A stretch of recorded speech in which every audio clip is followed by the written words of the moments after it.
to go. On the Fan, New York Sports Radio. Mike's on, Mike's on. He'll get you the sports any way that he can. It's Mike Francesa on the Fan. Sports Radio 66 and 101.9 FM, WFAN. From the studios of WFAN, this is Mike's on Francesa on the Fan on this Monday, the 27th day of November. As we finish up the month after the long Thanksgiving weekend, I hope everybody had a very nice weekend. And I know from a football standpoint for you locals, it wasn't much with the Giants just playing an abysmal game, especially in the second half on Thursday night. And then yesterday, another one of these frustrating and probably the worst of the group, or as bad, I should say that. They've had a couple, okay? They've had a couple of games they've just given away. And again, there was a lot of stuff that would frustrate you, and it was a brutal loss for the Jets yesterday that takes away, if you had any dreams, which you shouldn't have had anyway, but if you did have any dreams, you can just forget those and start thinking about the finish of a season that has been far more competitive than any of us believed it would be. But again, a bad loss is a bad loss. Dumb plays are dumb plays. Big mistakes are big mistakes. 18-year veteran quarterbacks have to know better. Coaching staffs have to know better. And there's a lot of things to get to, obviously, to be angry about. But with the Jets, you're going to have to try and I know it's hard, especially if you're a diehard Jet fan and you've been living through this for a long time. See if there's something you can see happening here that is positive in all this. And I think there is. But it's going to come down to what it always comes down to. To me, McCagnon, who's staying, has to make two decisions. He has to decide whether Bowles is his quarterback, is his coach, and he has got to find a quarterback. And I don't believe that the quarterback is on the roster. And that is going to be as they win a couple of games and finish a little higher than they wanted to get the quarterback they wanted in the draft. How he's going to find and put his hands on that quarterback is going to be the key to whether or not he is successful here. And he also should be allowed to make the decision about whether he thinks Bowles has got what it takes to be the head coach of the Jets in this town and take this team forward. And to me, that is open to some debate, but it's not a foregone conclusion that he should be jettisoned, because you have seen some things that are positive here, as well as things that will drive you absolutely nuts here. So we got a lot to get to. Now, one thing I told you as we go through these final weeks of the shows here, okay, we have 3 weeks of shows left. Well, one thing we wanted to do was, that I decided to do about a couple weeks ago, was I gave the guys an assignment and said, I want to try and put some of the big difference makers and people who have had big impact over the last 30 years on our city in sports on the program. And you can list the names and think about who they are very, easily.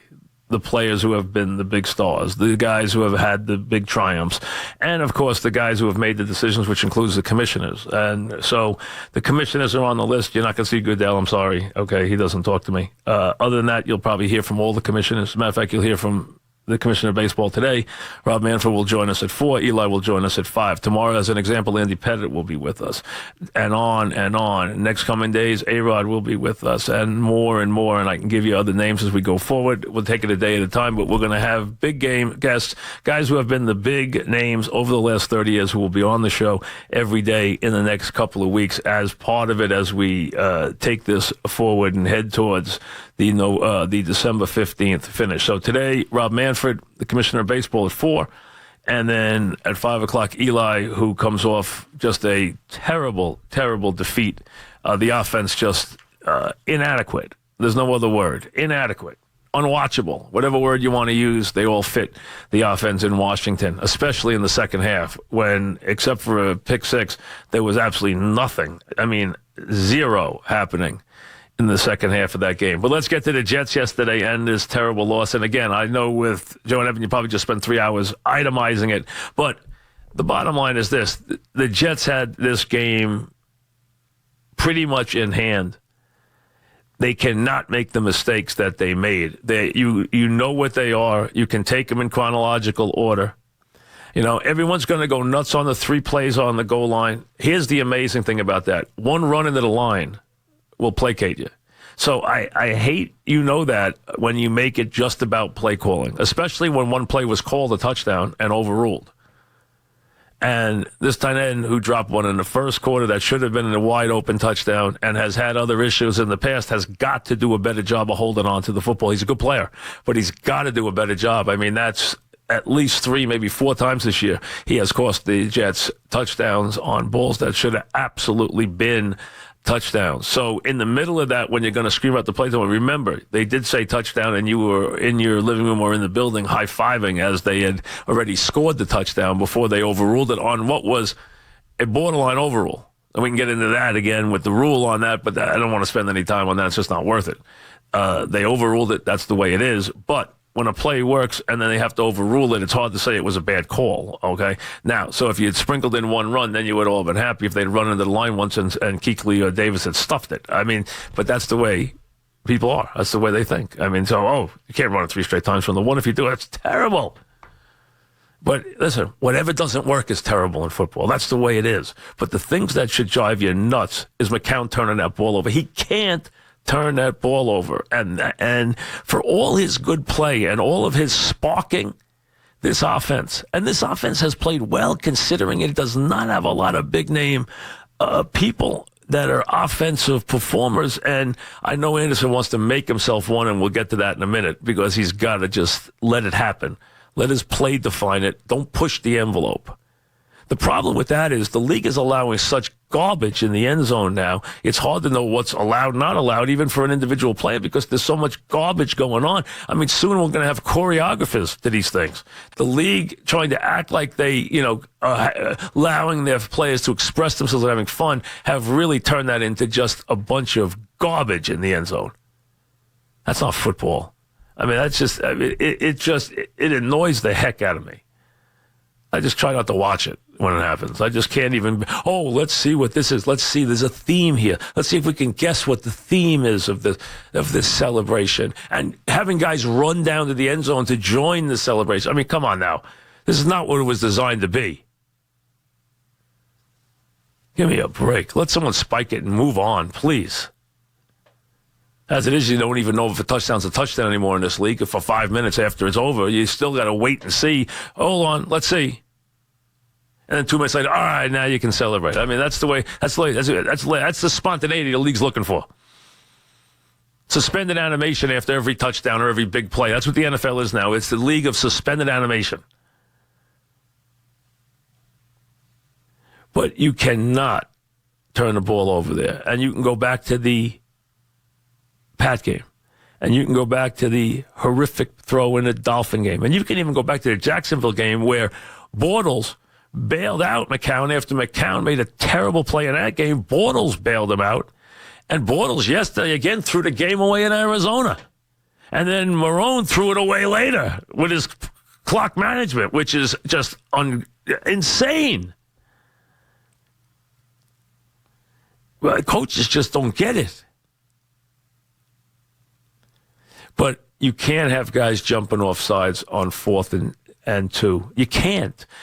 You can't have a lineman who's going to get frustrated, or maybe there's an exchange of talk or whatever led him to hitting Cam Newton, 2 seconds after the play's over, to draw a 15-yard penalty. I mean, just dumb, stupid mistakes that bad teams make. And dumb players make dumb plays, and dumb plays lose games. And the Jets keep making dumb mistakes after really giving you 3 good quarters of hard work on so many occasions this year. I mean, over and above. They did some really wonderful things in that game yesterday against Carolina. They made some big plays in that game. They had some good runs. They had some long passes. They made some really good plays in that game. Cam Newton was awful for part of that game. And when he's not using his legs, he is just an average quarterback at best, because he is so inaccurate, it is unbelievable. When he uses his legs, with his size, he can make plays. But this isn't about Cam Newton. It's about the Jets. And the Jets had this game. And then obviously we have the turnover and Luke Kuechly, who is a great defensive player because he has a sense of awareness and he's always ready to make the play and pounce, jumps on the ball and takes it to the house. So you add in the touchdown they don't get and settle for the field goal after being first and goal. And then you add in the touchdown on the turnover and then the touchdown on the punt return and sprinkle in the 15-yard penalty hitting Newton and the 4th and 2 jumping off sides, and you have enough to, and then the Anderson antics going on about the Pro Bowl, and you have enough to show you how dumb and just reckless and stupid the Jets were in this game yesterday, in a game that was not only winnable, but enormously winnable. A game that should have been won. They were better than competitive in this game. They were the better team for long portions of this game. And it was a good ball game against a good team, against a legitimate defense. And they played the heck out of that game yesterday.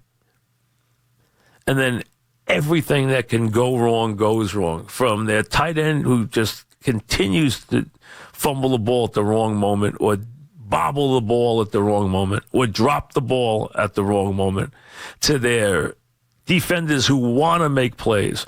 But I also see the good things here. I see an offensive line that has played so much better than anybody could have hoped for. I see a secondary led by those 2 safeties who are going to be tremendous foundation players. I see 4 or 5 foundation defenders in this team. I see the core of a defense that is coming together. I see some young players, and I see a team that's playing hard every single game. I see a head coach who's still learning his job. I see a general manager who I think has got a plan. Now, again, he's got 2 big decisions to make, and he alone should be left. Woody can worry about what time tea time is. The relatives could be worried about making sure Woody knows what time tea time is. Let McCagnon make these 2 decisions. Let him decide who the coach is. Let him decide. And then he's got to find a quarterback. And I don't think his name is Hackenberg. And McCown needs to go become what he's destined to become, which is an offensive coordinator and maybe a head coach in this league sometime. He's had a terrific career. Guys like Fitz and McCown, you know what they are? They're the guys who are they're the guys who keep the league together. They're the guys who keep the teams going when the star quarterbacks go down. You need these guys. They make a difference. They can play this game at enough of a level to be dangerous, to be competitive. Usually, though, they're not on the right side of the talent curve. And they're obviously not superstars. But they do a good job. McCown's done a good job this year, but darn if he hasn't self-destructed in the 4th quarter on numerous occasions. And this team has had so many errors of exuberance. And the head coach has made mistakes, and the coordinators made mistakes, and special teams have made mistakes, and they've made them all in the 4th quarter of these games. And it's been highly frustrating, but I think you can see the progress. There's enough there from this year, I think, that you can build on it, but they have got to elevate themselves in every area. That goes for the head coach. That goes for his staff. And they have to improve the quarterback position. They'll get the game-breaking players. They'll go out and they'll get a big receiver. But they've got to find a quarterback. They have the makings of a defense. The 2 safeties, they're going to be around there for a while. There's a lot. There's a core there that tries hard, plays hard, doesn't do everything right, but does try hard every time. So I understand how frustrating it was. But don't always be. I said this to Joe. Joe and I, Joe's going to yell about it all the time, which I understand. He's passionate about it. But don't throw every coach out just because you get a bad loss. See if there's something there first. And with this guy, I'm not telling you that he's a given. What I'm telling you is I just want to see more before I decide. I've seen the things that don't work. I see the things that have to improve. But he's putting a team out there with a plan, and he's getting them to play hard every game. They just have not figured out how to close the deal yet. And a lot of that's come from a quarterback who tries to do too much in these games. He wants to win that badly, and it's led him to some terrible decisions and terrible mistakes in the fourth quarter of these games. Their effort's been there. The plan, the game plans for the most part have been there. Very few games where they've been outclassed this year. They just haven't figured out how to keep the mistakes to a minimum and close the games. That has to happen, and you need to see that in the next couple of weeks. Because jobs and decisions have to be made. And those decisions should right now, some of them, be up in the air. Here's the Mink Man.